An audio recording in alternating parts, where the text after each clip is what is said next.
তোমার মতো দয়ার রাসূল আর হবে না।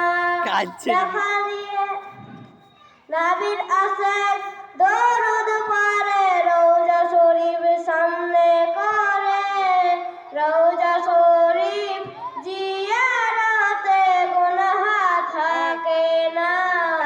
তোমার মতো দয়ার নবী আর পাবো না, তোমার মতো দয়ার রাসূল আর হবে না। তোমায় পেয়ে কুরআন পেলাম, তোমায় পেয়ে হাদিস পেলাম, তোমায় পেয়ে সব পেয়েছি, দিচ্ছ কত সান্ত্বনা।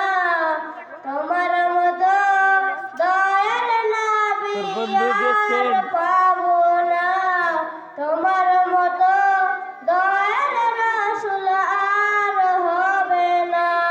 আসসালামু আলাইকুম ওয়া রাহমাতুল্লাহি ওয়া বারাকাতুহু।